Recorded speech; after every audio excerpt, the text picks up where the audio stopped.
This is the Cycling Over 60 podcast, Season 3, Episode 28, Crossing Bridges with Lisa Watts, and I'm your host, Tom Butler.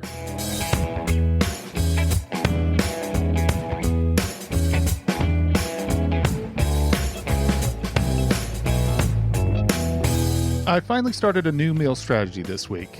This attempt to change my eating has revealed a clear aspect of my journey to stay healthy. I really don't like messing with my meals. So while I plan to make this change the third week in February, I'm only now moving forward with it. The idea is to try to see if this way of eating could improve my blood glucose levels. You might ask why the delay? And it's hard for me to answer that question, but I see at least three reasons. First, meals are more difficult with this new plan.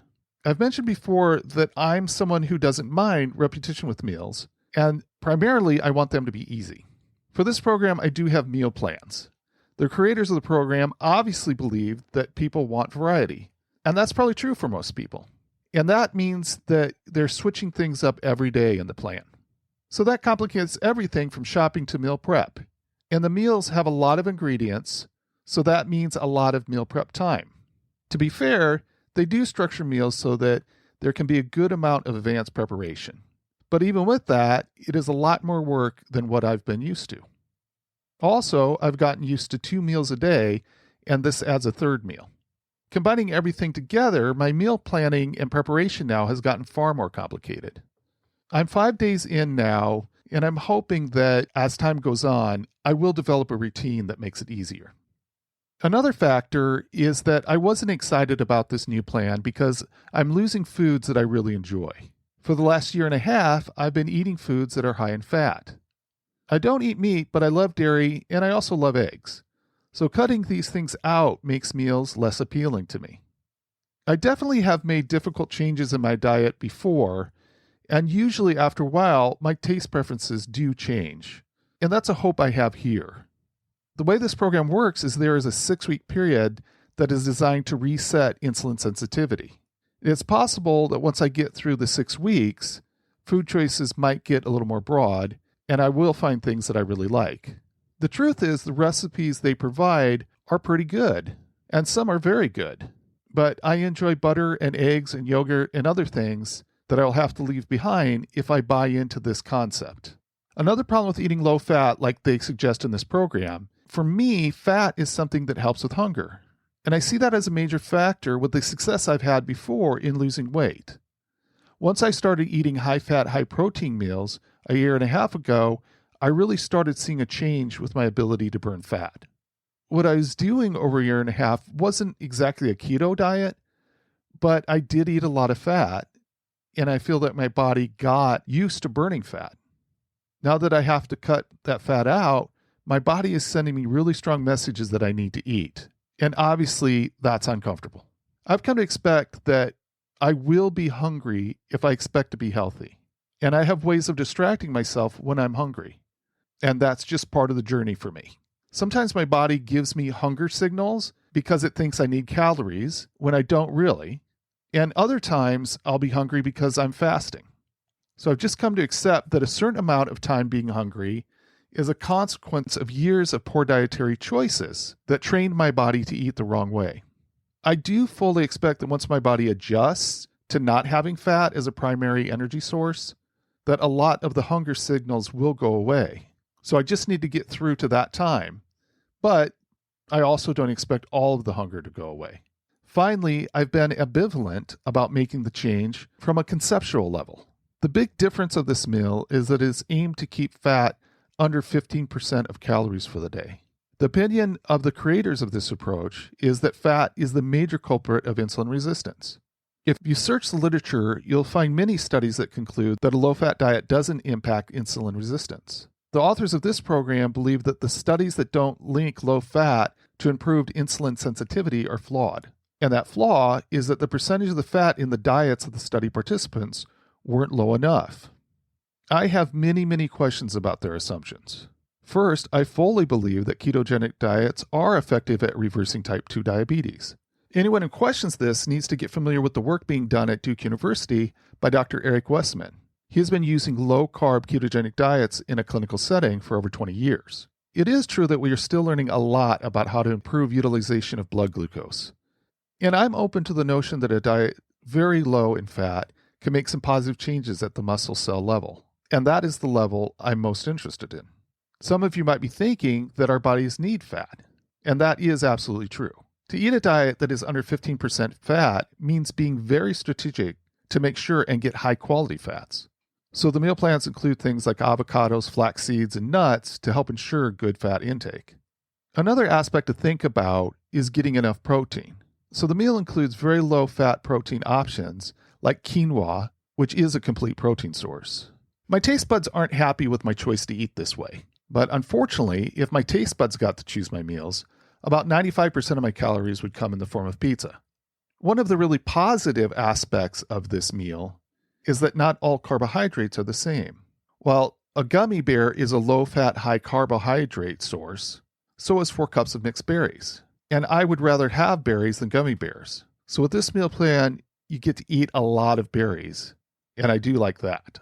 So given all of my hesitation about starting this diet, here's something that is very important. I've been doing the diet for 5 days only at this point, but what you would want to have happen in those 5 days seems to be happening in my case. Plus, I haven't been 100% faithful to the program. Not huge deviations, but enough that I probably haven't experienced the full benefit of their plan. Certainly, one of the reasonable explanations of what is happening right now metabolically for me is that my cells are getting more insulin sensitive.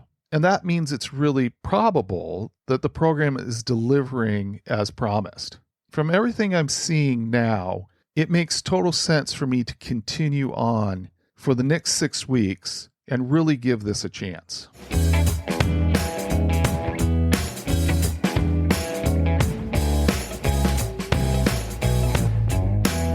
Recently, Warm Showers connected me to Lisa Watts, the author of Crossing Bridges: What Biking Up the East Coast Taught Me About Life After 60. Go check out Warm Showers at warmshowers.org. They provide a great service for cyclists who are looking for places to stay while touring. I really enjoyed Lisa's writing and was very intrigued by her journey. It's always interesting to me to hear about how individualized traveling by bike is. Everyone has a different experience. I'm so happy that Lisa took the time to come on the podcast. Here's our conversation. I've been excited for this conversation ever since I got a hold of my next guest's book. Thank you, Lisa Watts, for joining me. Thank you, Tom. I'm excited too. You are the author of Crossing Bridges: What Biking Up the East Coast Taught Me About Life After 60. I'm grateful that Michelle at Warm Showers connected us. That was awesome of her. And I want to encourage listeners to also pull up your interview on the Warm Showers Bike Life podcast. It is episode 110, posted on November 24th of last year, and I'll put a copy of that in the show notes. Could we start by having you share your earliest memory of the bicycle? Oh, sure. I'd love to. I was a kid in Atlanta, Georgia, the youngest of 5, and we had an awesome concrete driveway. And my brother, just older than me, would be out there shooting baskets, and I would bike in circles on the driveway. I was a big reader, so I lived in my head, and I would pull a wagon behind me, and I was either driving a covered wagon or I was driving a train. But it was always kind of, I mean, to this day, biking means freedom. I can take off. So when I got a little older, I could ride to a public golf course clubhouse and take, I don't know, a nickel and buy peanut M&Ms. That was incredibly empowering. We didn't have candy at my house, so Gotcha. I love that. yeah. And I just love that picture of the bike unlocking a world of imagination, being out on it. That's cool. Uh, You wrote a book about growing up in Ohio, and I wonder if you could talk a bit about that book and if you think your desire to explore is rooted in your upbringing. That's a great question. And thank you for knowing about Good Roots. So it's actually an anthology that I proposed and collected. Famous, Pulitzer Prize winning authors bunch of them grew up in Ohio. I was born in Cleveland, my mother's hometown, but we left when I was 3. But I found myself back there in my 40s raising our kids. My husband took a job at a small liberal arts school in Ohio. And I started thinking what it meant for our kids, because I grew up on the East Coast. What does it mean for them to grow up in a small Ohio college town? And then I started realizing how many writers I respected did. So I created this anthology. And I think the answer to my question is related to your question. I think it's a very grounded upbringing, and it allows you to dream big. Because all of these writers, someone noted about Good Roots later, yeah, but they all left Ohio, but they had the grounding to just dream. And I think that's my takeaway. Yeah. Gotcha. Were there influences in your family that kind of unlocked that capacity to dream in you? I always describe it as a very suburban childhood. We lived in the suburbs of Atlanta and Baltimore and then Boston finally by the time I got to high school, kind of nondescript. And my parents were good parents, but nothing terribly interesting about their lives. And again, I was a reader. I think I just dreamed of doing more exotic, interesting things. So I should probably credit my mother. She was a reader and she took me to the library early on. So, maybe she did indirectly feed some of that, but mostly it was an itchiness of kind of like, is this really all there is? I would like to see and try more. Yeah, well, shout out to public libraries, for Yes, unlocking that. Let's protect them. absolutely. Crossing bridges was never going to be a guidebook to a cycling route, you've said, and so I'm wondering if you can share your thoughts about capturing that journey to share with others.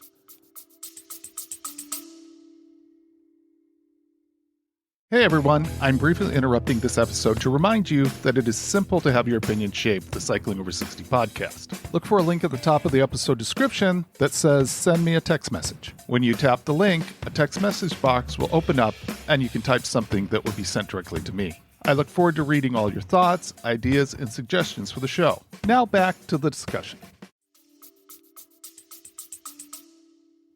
Yeah, that's a great question, and it's complicated by a couple things. One, at the time that I took the trip, 2 months up the East Coast Greenway, I was actually working for the nonprofit, the East Coast Greenway Alliance, as their communications manager. So it had been my job to tell the story of the Greenway and point people to different stretches of it, the safer ones especially. I think to me, they were two very separate things. There was my professional work, and of course, it would help for me to see all of the route, but I was really doing this very selfishly for myself. It was something that I had dreamed of for a long time. And I posted on Facebook 7 years ago, nightly, 3 or 4 paragraphs write up of the day. I took the trip with my friend Dee, and she and I started to build this following of our followers, and her partner Sally was sharing it on her Facebook. And that was kind of fun that we had these people cheering us on and, telling us how great we were, but they were truly following. Like I just heard the other day, a woman's like, sometimes you didn't post till 10 o'clock at night. And what that was kind of the lifetime story of watching these two women make their way up the coast on a 2 month trip. And so there was a tension. Is it going to be okay? Are they going to run into anything? But afterwards, when I thought I wanted to write a book about it, that tension's gone. We had a great 2 month trip. There were no amazing hurdles that we overcame. Neither of us was getting over a, terrible illness or anything. I realized that story itself didn't amount to much. And my journalism professor, who I was still writing with back then from 30 years before, said, well, you're writing a guide to the East Coast Greenway. And that's never what I wanted to write about. I wanted to tell my stories. Um, and the other complication is I have this bias that I think bicycle tourists should be somewhat resourceful. They shouldn't need somebody to hold their hands and show them where every public toilet is and, where every place where you can stop and get coffee. I feel like some of it should be an adventure. And so even though I'm actually doing an updated guide for the East Coast Greenway Alliance about Connecticut and Rhode Island. I'll tell you so much, but I want you to find some of it yourself, you know? So I think I'm sure I've helped bring more awareness of this route, the East Coast Greenway, but I don't really want to walk people through it mile by mile. I'd rather tell stories. It's more interesting to me. I like that. And I've had people talk about serendipity before, that a trip that's too planned, you don't have the opportunity to really have some experience that you didn't even know that you wanted to have. And so I like that element of what you're talking about. 100%. Although we did kind of map out our accommodations. I basically took, you know, the map of the Greenway and broke it up into roughly 60-mile blocks and tried to figure out accommodations, which we had agreed we weren't going to camp. We were just too old to camp. So we had a fair amount of friends and family along the route. It's East Coast, but then also some Airbnbs and motels. And we 95% stuck to that spreadsheet. But a friend of Dee's made fun of us. He had ridden across the country and probably in other countries and said, wow, a spreadsheet, that's really an adventure, isn't it? But what happened from the morning when we left till we got there at night, we didn't know. So that was left. We just didn't have to worry about where we were staying all afternoon, texting people or anything like that. So, Yeah, there's a certain level of unknown. Like, we've got to find a park bench to sleep on because we don't know where we're going to stay. I'm ready to back that out of a trip and exactly. have Yep. enough of a spreadsheet so I know where I'm going to stay. Yeah, Exactly. There's a comfort in that and, right. kind of points you in the right direction, but you don't know what's going to happen the rest of the day. You described an itch to do something a bit extraordinary as you were approaching 60. I'm wondering if you could unpack that a little bit. I think I'm aware of living my adult life with a real focus on balance. Balance has always been important to me. So, my work has been sedentary. I sit at a computer. So I always wanted to be active, running, biking, yoga. But when you are always carefully balanced, you don't do anything to an extreme, you end up doing everything kind of mediocre. That was my feeling. Like I hadn't let myself do one thing outside of that careful balance. And I wondered what that felt like. When I was 59, and what launched this podcast was my decision to do the Seattle to Portland ride. If you're not familiar with it, it's 206 miles over 2 days. And I thought, uh, when I found as I started writing it, mid year 59, I was 6 months away from turning 60. That wow, I'm not doing bad on this bike, and man, I've always wanted to do STP. I better do it now because I'm approaching 60 and I might not have a chance ever to do it again. Yep. I'm getting old. And Yep. now I look at that and I think, I wasn't old. I mean, that's just 2 years I ago, know. I know. So I'm wondering if you have thoughts about how our culture portrays aging. Yeah, absolutely. I think there's this storyline that by 60, it all just starts to slide downhill, in not a good way, not a like, wee way, but, Right. and to some degree, we get slower and our joints hurt and things like that. But I feel like the little secret that nobody talks about is in many ways your world can open, because you have more time. I started scaling back work to part-time and I just retired 6 months ago. I'm I'm reasonably healthy. My knee isn't good, but I'm capable and bicycling is so forgiving. It really doesn't pound your joints. You can take it at whatever pace. And so my feeling is the 60s have been my best decade. And my 25-year-old self would never have believed that. But that's really the message I keep wanting to share with people, and especially women. If you've raised kids, and then they go off and you have an empty nest. There's this feeling of just, your world gets smaller and smaller and, nothing fun is left. And I just don't feel that way. Right. It's so awesome. And I think it's important, to try to get that message across. People were saying that to me when I was in my 40s. They're saying, yeah, so after 60, it didn't sink in. And so people like you being an example, I think is just wonderful. And thank you for being that example. Well, and I always had the friend who I did the trip with, Dee, as my example. She's 9 years older than me and always a stronger athlete. So, you collect people like that to remind you, nuh-uh, you don't have to stop. Well, talk more about Dee. She's a central figure to this, and talk more about how she inspires you. Sure. Yeah. I met her when I was 25 and starting a job at Northeastern University in Boston. And she was starting as a marketing professor. I was editing the alumni magazine, and we got on a bus to go to employee orientation. And I had a cup of coffee and the Boston Globe. And I asked if I could sit down next to her, and she said, "Oh, that was a good idea." She's British accent. And she let me go on and on about how, well, because I'm starting a job that's sort of in journalism, I really need to, keep myself updated on the news, blah, blah, blah. And she said, "I meant the coffee."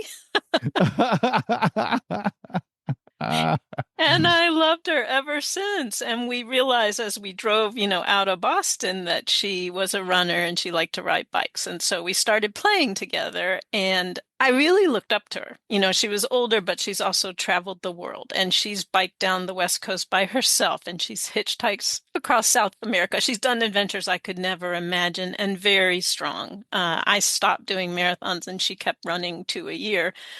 And we stayed in touch. I moved out to Ohio and then North Carolina, and we kept doing things together a couple of times a year. She knew I always wanted to do this bike trip, and she was the perfect person, the only person really I considered to do it with. But there was definitely tension on the trip.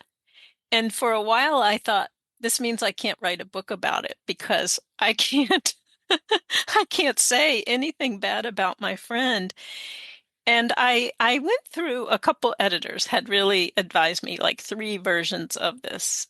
And the first one said, "I get Dee. She's an interesting character. I think you just have to see that you're the main character. And in every scene, you need to tell us what's going on with you, what you need and want." And that was really painful, but I did. I went back and I realized it's always easy to see yourself as a victim, and Dee was being bossy, and I was getting tired of her. But really, I was not my most laid back self. This was my big trip. I had a lot riding on it, and I probably wasn't as tolerant as normal. But the big thing was I learned how to speak up when something was really bothering me. And I write about that in the book a little bit. I'm really proud of that. And it went very well with Dee. She didn't get passive aggressive on me because I was being honest with her. And I'd say our friendship is stronger than ever now, which I'm proud of. Because that was one of my fears, like you're in the middle of a trip, you're having this intense time together. She's driving me crazy. I don't want to lose my friend. So just good communication. And a couple people noted along the way, this is so normal. It's such an intense thing. You're spending 24 hours, weeks and weeks with somebody. You're going to get kind of tired of each other. Well, I think that's interesting because you know, do see biking as a real social event. There's also times that I really like being out on the bike all by myself and just kind of on the road experiencing it. I wonder if you have some thoughts both before and as a result of this trip about that social aspect of cycling. Yeah. Well, what you just described, I agree with both. And the thing about Dee, again, we've had 4 decades of running together and biking together. That's always been compatible, the actual activity itself. She and I have always been well matched in pace. And on a typical day, we might chat for 45 minutes and it might be something political or historical or personal, and then we'd be quiet for another hour. And I definitely am a daydreamer. I like to just, that's why I do things like run and bike. I can just think about whatever I want to think about. And sometimes it's too loud. You can't talk anyway. But it is nice to me if you're going to be out there biking all day to have someone to check in with. And then when you see something gorgeous or something scary, you have somebody to share it with. So I think I've always found it's not that easy to talk to other people when you're biking, if it's windy. Just to have a little bit of conversation mixed with quiet is a really nice balance. And, I like balance. So um, I think I couldn't imagine doing a 2-month bike trip by myself. I would bore myself. I really appreciated having the company. And, from time to time, we had friends also ride with us for a day or two, which was nice for, a little change of pace and conversation. Did you see it as a way of meeting strangers? Did it create some interesting conversations along the way? Yeah, all along the way, from our host to people we've met, they'd always say, what's your favorite part? And to me, I think they were always wanting us to say that their town or their city was our favorite one. And Dee would always say, oh, the people we met, because she was surprised that here we were, two friends traveling together, and yet we still talk to a lot of people. But I feel like it always happens on a bike trip. There's something, people see you and your bike and your bags, and it's clear that's all you have, and they want to help you. They offer you cold water, they help you with directions. There's something very non-threatening about it. And we never wore bike gear. We never were in kits or jerseys or things. So we just looked like two normal older women, out doing some crazy adventure. But I found the conversations happen very easily. And of course, they always say, where are you going? And I would say the next town where we were staying that night. And Dee would say, Canada, that would blow their mind. Right, right. Yeah, yeah. In a very good way, I would have to say. Right, I right. think that, It opens your again, mind. yeah, opening their mind to, and again, I hope that there's people that along that way kind of saw the two of you and like opened their mind up. Well, maybe I should do something like that. I would love Exactly. to know that. And I'm sure the Facebook group or page helped with that as well. I'm going to risk taking a turn here that might be hard to come back from, but I'd like you to talk more about the East Coast Greenway.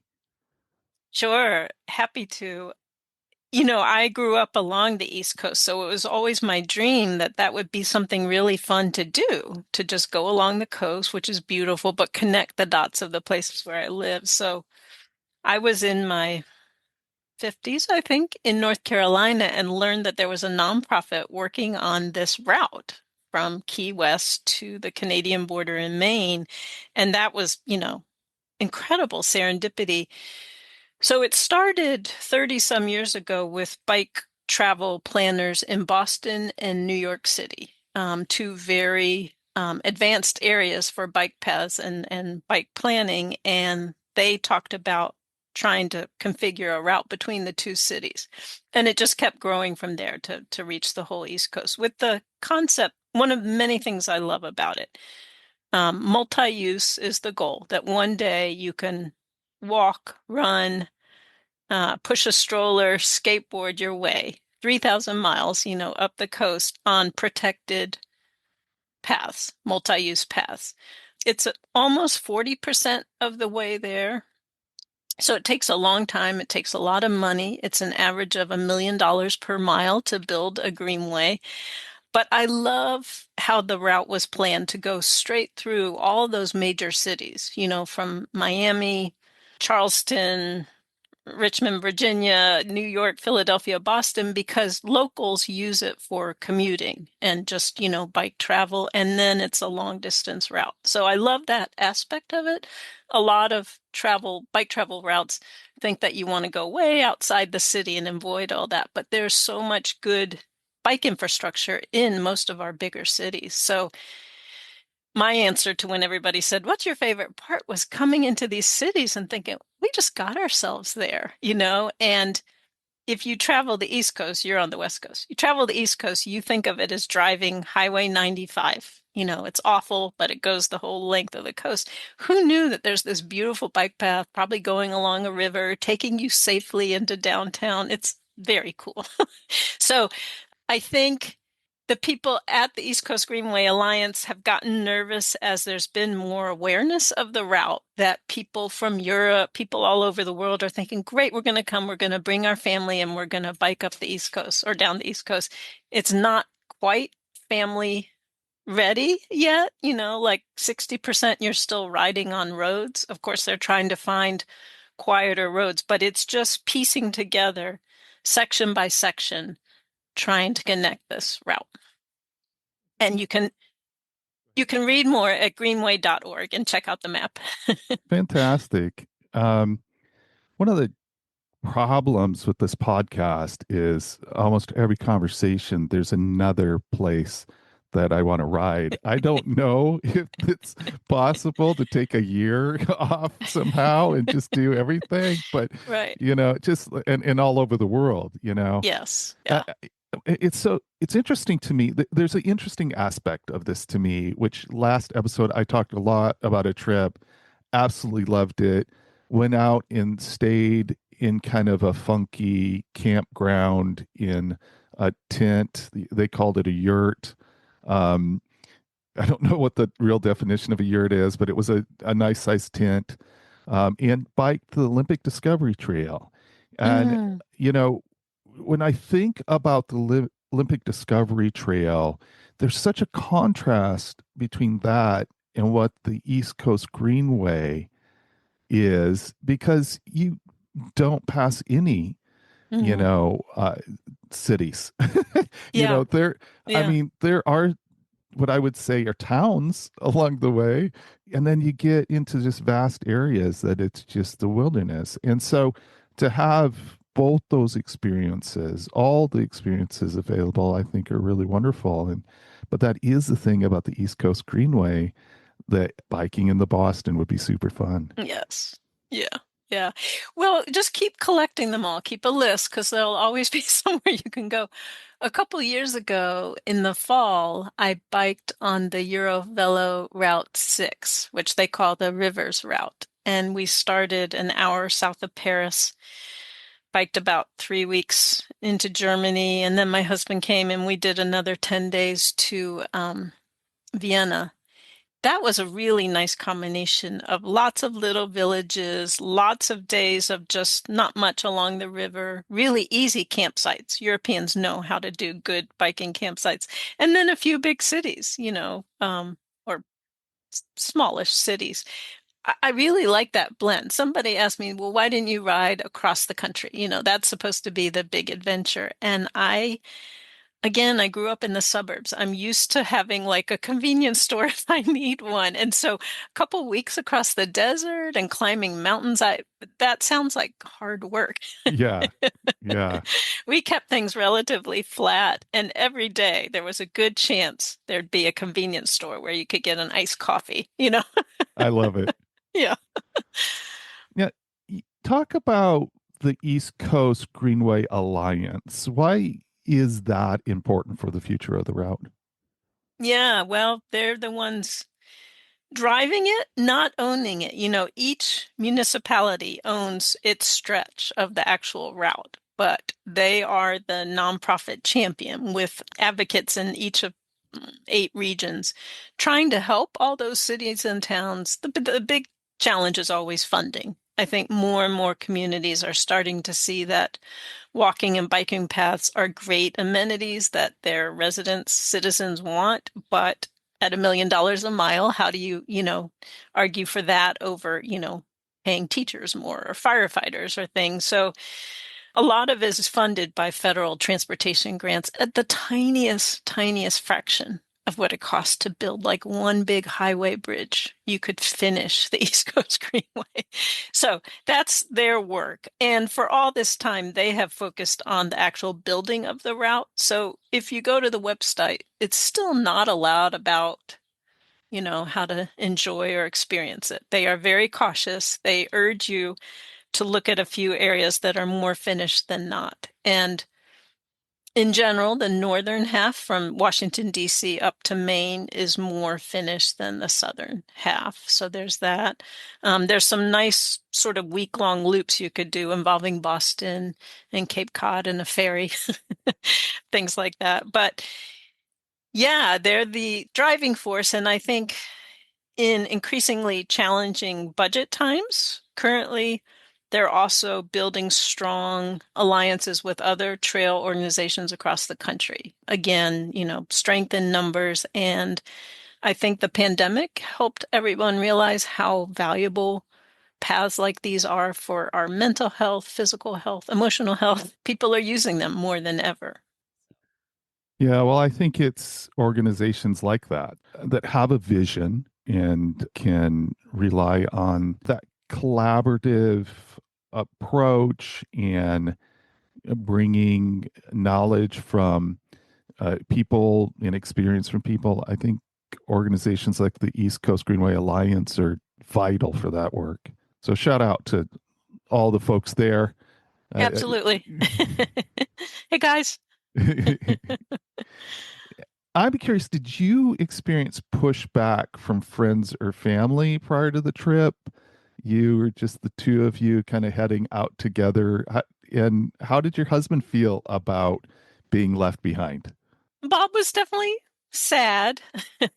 He was teaching at the time at the University of North Carolina, Chapel Hill, and we were leaving as he was wrapping up his spring semester, which left him with lots of empty time and an empty house.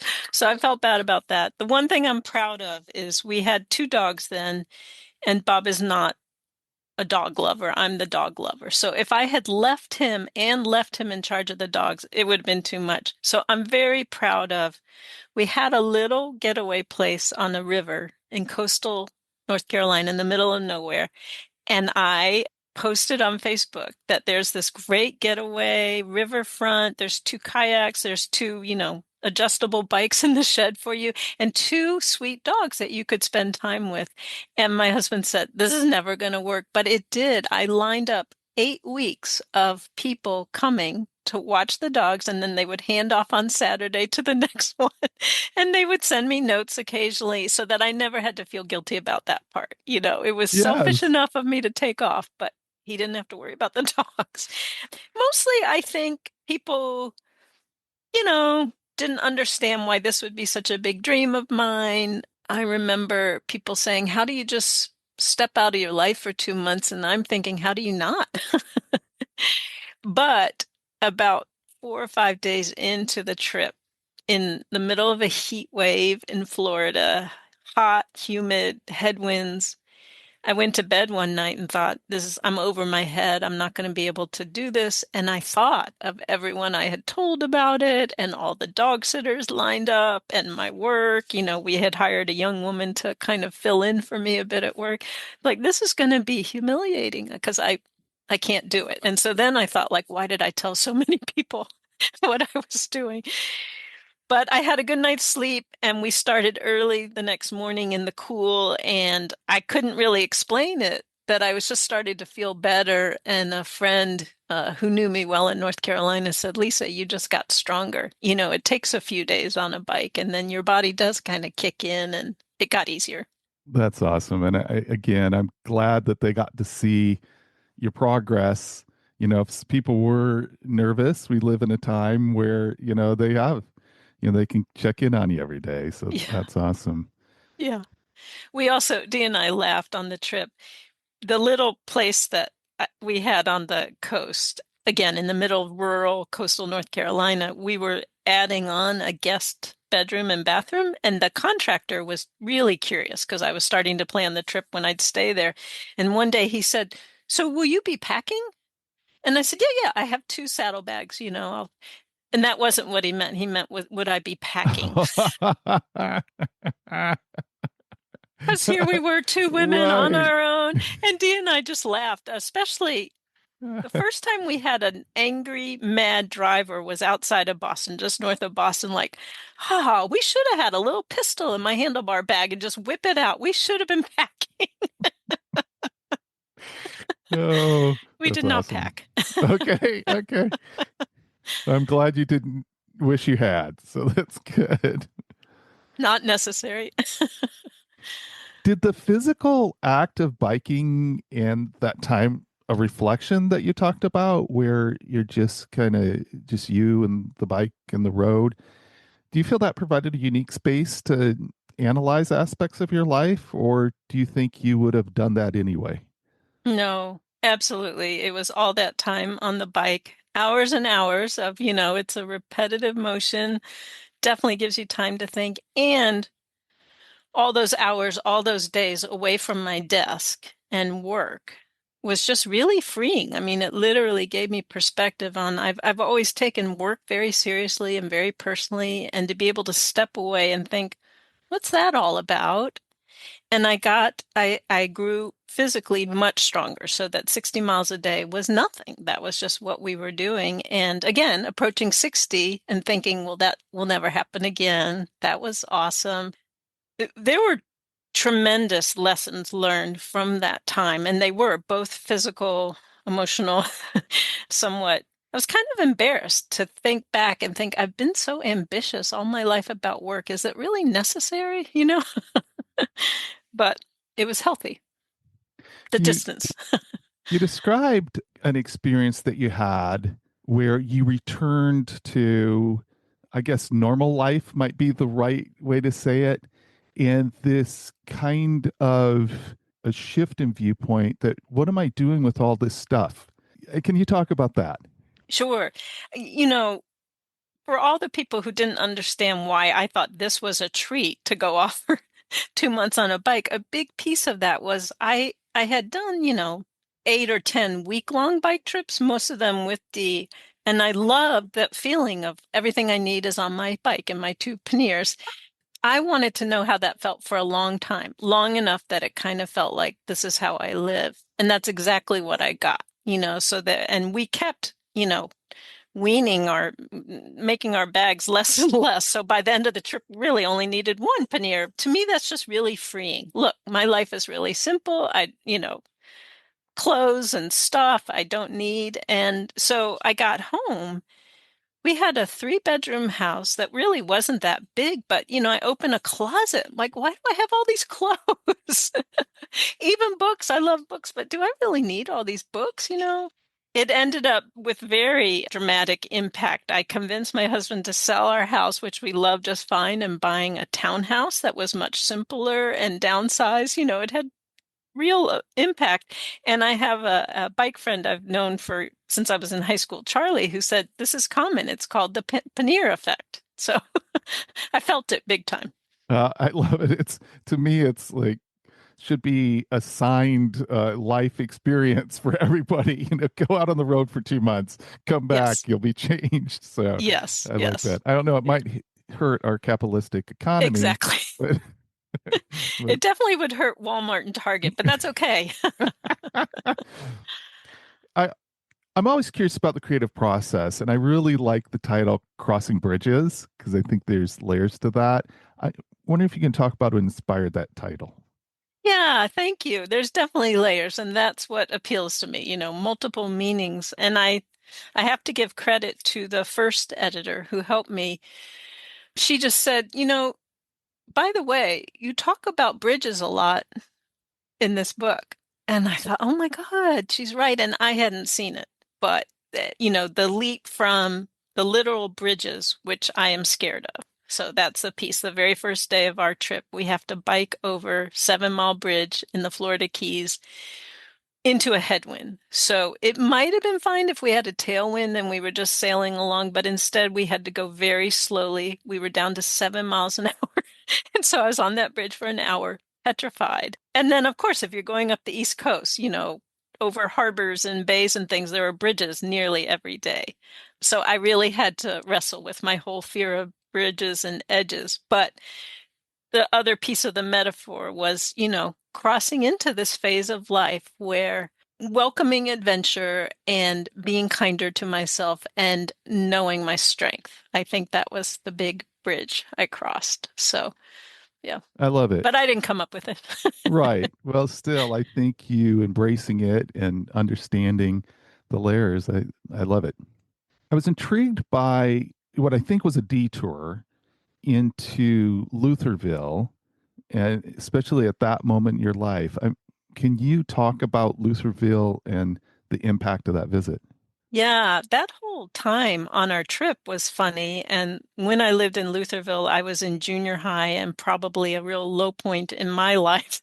We had moved from Atlanta. I was in seventh grade. I went from a little tiny elementary school to a great big junior high. I was awkward. I was pimply. I was unhappy. But our house was in a development that had been a horse farm, as there are a lot of areas outside of Baltimore in the suburbs. And my bike was my salvation. I would just take off and ride and pretend I was on a sailboat. So as Dee and I came into Baltimore, we rode through horrendous rain and floods. And Dee has Raynaud's syndrome. A lot of my runner friends have that, where they lose sensation in their hands or feet, or worse, it's painful. Her lips were turning blue. That was one place. We had a warm showers arranged. It wasn't really working out. And I went to the little tourist office in the harbor of Baltimore, and they sent us to a hotel that had Biltmore in the name. And it was right out of an Ann Tyler novel. She's a novelist in the Baltimore area who writes about Korea. There was rain coming down the walls of our hotel room. It didn't matter because Dee was getting like emergency level. I took her bike. I had to carry it upstairs, but go take a hot shower. And then we were in the hotel room. We were warm and dry. And I looked at the map for the next day, and like 3 miles from our route was my old neighborhood, this development. And I said, would you mind terribly if we did this? And it was a trip, because if you've gone back to somewhere you haven't seen in a good 30 or 40 years, it looked exactly the same, this sort of suburban development. And there was the split level house that I had thought a lot about. Again, I wasn't happy. My parents weren't happy during that time. My middle sister was pretty miserable. And the house kind of looked the same. And it gave me great pause. It just brought a lot of things back. I texted my sister a photo, and she said, "Oh my God." And Dee, meanwhile, was just floored that this sort of nondescript suburban neighborhood, I think maybe she thought I grew up in mansions or something. I don't know. But it was a fascinating day, and it wasn't expected. And all of that stuff, every reconnection I had on the trip, I think was really good for my brain to sort of sort things out. Do you feel like there was some value? Did you experience like, here I am, who I am today, and yet being in this surrounding, I can kind of be back in who I was at that time? Did you feel anything about that juxtaposition? Yeah, totally. And you're articulating it way, way better than I am. That was exactly it. I was remembering, the 13-year-old that I was, so lost and so miserable and so lonely. And it made me realize my life is good. And I turned out to have a happy life. And the perspective was amazing.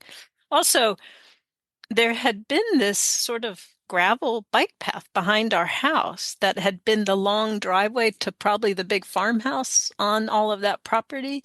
And they had now paved it. And I realized that was my first bike path, because I would spend hours on that. Again, my bike was my true salvation during that time of my life. So to make that connection was really fun too. But yes, the perspective was life has turned out far better than it was back then. What a cool experience. And again, just read the book. You'll get a lot more details on that than we can talk about here, but it's a cool moment. You talked about some negative aspects of the trip, and again, I'm really glad you did. I'm wondering, there's this element of being tempted to get fixated on mundane things. I wonder if you could unpack that a little bit. Yeah. I mean, there's a lot that's repetitive about, a multi-week bike trip. every day you kind of do the same things to pack up your bike. And then when you get where you are, you do the same things and hope to get a shower. It gets repetitive. I'm not good with repetition. I like variety. But there's also something familiar to runners and cyclists where you fixate on the end goal. Like, well, we got to get to Annapolis. That's where we're going today, instead of just enjoying the journey. And so I was working on that. I had an older friend tell me, try to go see one thing every day. Don't just like aim for the destination. And Dee and I just laugh. Like we would go past a state park sign or something. We saw it. We weren't really, in the mindset of going to a museum. We did kind of want to get where we were going and be done for the day. Of course, it was in the last week or so that it dawned on me, oh my God, this is almost done. This has been such a privilege. It's been such an easy way of life with so little to worry about. Savor every day. But it took probably until the last 2 weeks to kind of for that to sink in, and that it wasn't about am I going to make it or not? It's like, you should enjoy this. This may be, a one-time thing. But when you're tired and hungry, little things can also get to you. So you kind of have to pay attention to that. And I think I have the friend that I biked in Europe with could sometimes see that energy level of mine going down in the afternoon, and she'd be asking questions and I'd be getting grumpy, and she would just go in and order a Coke and a plate of French fries and put them down, and she knew. Let's just do a little refueling. Yeah. That's awesome. Yeah. Well, I think it's something to realize again, it's a different way of existence than what happens day to day. Yeah. And, and there's gonna be kind of different things that come up and, kind of learning about yourself and, what you can get fixated on is a valuable thing to do as well.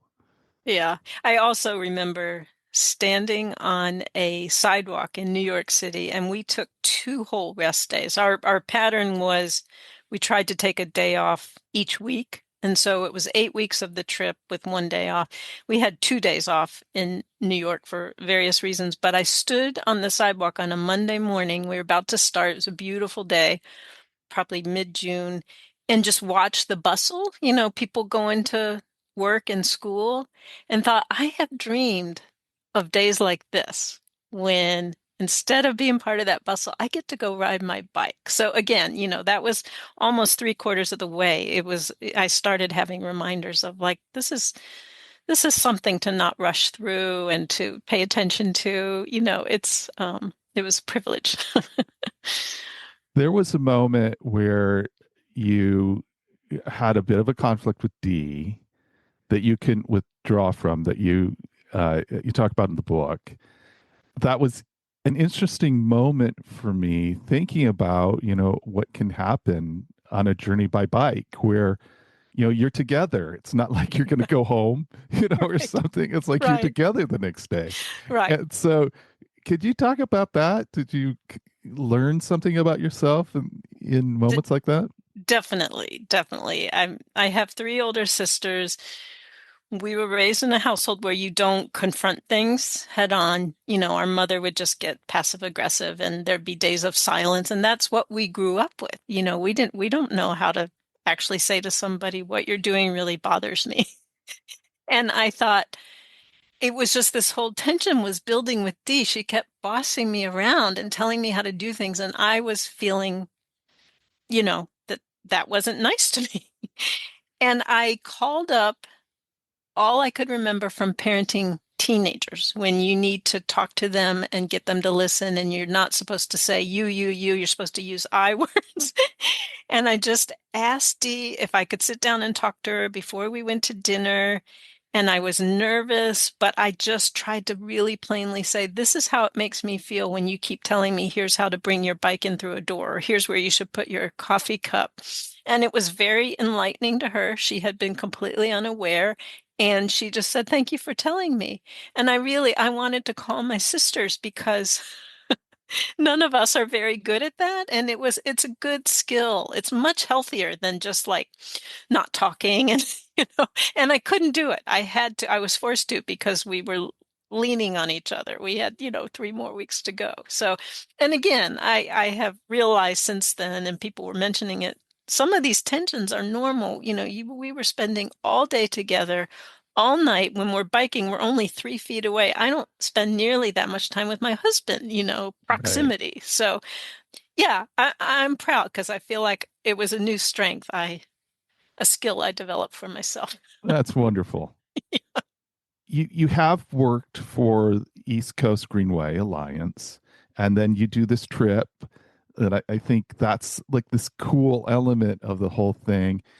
I'm wondering what your thoughts after doing this trip are about cycling navigation.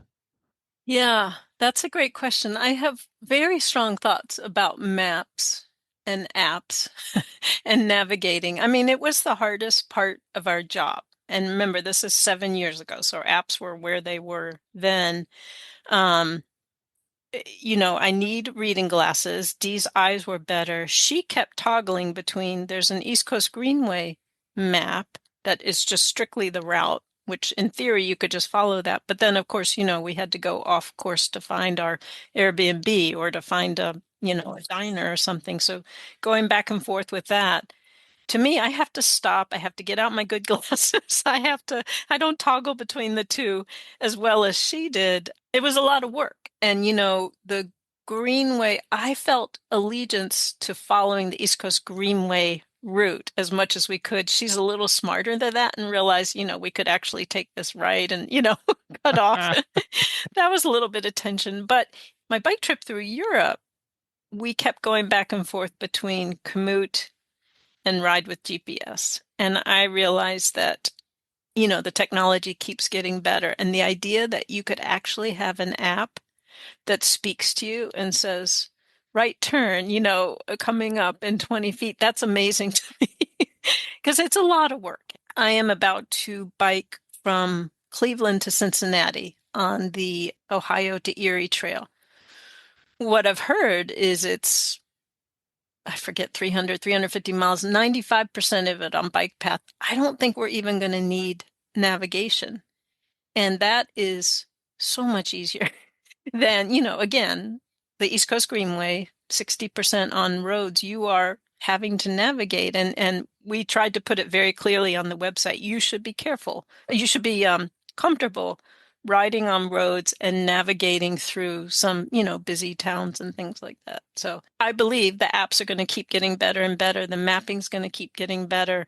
I want it to be as simple as possible and visible. Yeah. And I hope that bike paths get more and more common too. Like, for example, if it was a dream scenario where the entire East Coast route was dedicated bike lane, protected bike lane. I Yep. mean, that would change so much. I hope for that. I hope that happens. That comes about. Maybe not for us to see, but someday I hope it comes about. It will someday. I think yeah, it's just hard to say when. And again, it's frustrating when you look at the federal transportation budget and realize what a tiny, truly like Yeah. less than 1% would do it. And, the East Coast is so highly populated, you would be affecting the lives of so many millions and millions of people. But Well, I currently am embracing the concept of the bike as a medical device. And it's been that way for me. And it's like, I wish the transportation budget or some budget would acknowledge just the real value, the immense value of active recreation and active transportation. But again, that's something we could get sidetracked on, I'm pretty sure, yeah, for. yeah. I'm with you. I'm with you. And to me, a bike has been a mode of transportation, not just, travel. And I think that's really important. There's all kinds of studies about how much of our travel in cars is within 3 miles of our home. And if you made it so people could do that easily on bike, what it would mean for health, for gas, for the environment, I happen to live in a place where I can do that, and it's wonderful. I ride a mile to the grocery store and it makes me happy. I know it's good for me, but many, many people don't. So, Yeah. You have stated that you aim to nudge others to pursue their long held desires. After all of this and kind of you embracing this adventure, what's the biggest piece of advice you would offer someone who kind of feels the same restlessness that you experienced? Well, Nike said it first, but just do it because I can say it's incredibly empowering. And, I know all the excuses that we have and all the fears that we have, but um, just letting yourself pursue it, the lasting impact is just they're incredible gifts. You realize you learn things about yourself, you kind of open up to other opportunities. And I debated again, this book went through like 3 or 4 versions, and for a long time I just put it on a shelf and thought it was a nice bike trip, Lisa, let it go. But it kept feeling like, but there is something I really wanted to share, and that's that. It's like I am just your normal person. I am not a super athlete. I don't have, special access to anything, and I could do this. And I want other people, especially our age and older, to know that they can because of how it changes your life, truly. And it was probably the first or second year of the pandemic. Dee and I met a mother and daughter who were kind of restless in the pandemic. She was home from college because, the pandemic. And they lived in Rhode Island, and I happened to be at the southern end and Dee at the northern end. And we met at their house with the windows open so we wouldn't share germs, so they could ask us questions. Great questions. And they had been doing a little training. But the mother, who was maybe younger than I was. So at that point, I'd probably be 60 and Dee was 69. She said, well, just looking at you two, I know I can do this. And that's a great message. Like, we're just normal people and you can do this too. That is cool. I know. You know, yeah. And I think there was that feeling, which, I would kind of forget as we went along, but people would see two sort of older middle-aged women biking for day after day. It kind of gives you pause. It makes you think about what is possible. Yeah. Yes. And a needed pause, really. Yes. I'm finding as I get older. And, Dee is an example for us, right? I mean, Yes, in what she continues to do. exactly. So you completed the journey, and there's time to reflect on it, that is the writing about it. I'm wondering if your definition of a fulfilling, quotes, third act of life, if that has been impacted, if it's evolved. Yeah. Great question. Definitely. I think again, I had some time away from my job to think about ambition and what all that was about, which was like just a lot of pedaling uphill and trying to prove things. My work is very product oriented. I can show you, here's my magazine I made, or here's my website, and look, here's my whole portfolio. I'm like, what? What's that all about? Maybe it's time, you know, to give up some of that ambition, which was freeing and, just good perspective on yourself. And I think in general, like coasting.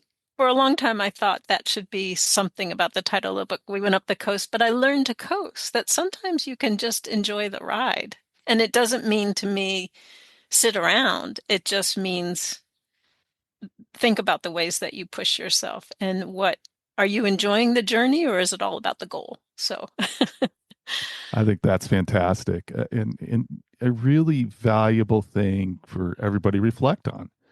Thank you so much for joining me, and it's been such a fun conversation. I think Crossing Bridges is one of those books that does a great job of providing an interesting exploration of cycling, but it combines it with really meaningful explorations of life. And thank you for writing that. And I'm glad that you shared some of your journey here with us today. thank you, Tom. Great opportunity. I appreciate it. All right. Take care now.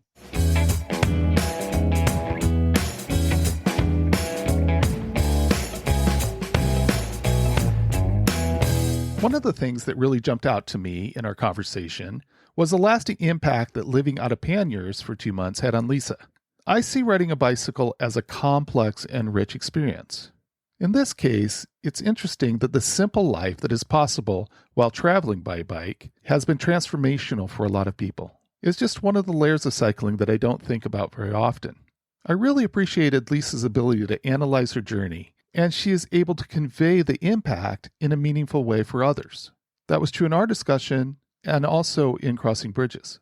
My hope for you is that cycling is opening a lot of opportunities to learn about yourself and to take on challenges, even some challenges that you thought you would never attempt. And remember, age is just a gear change.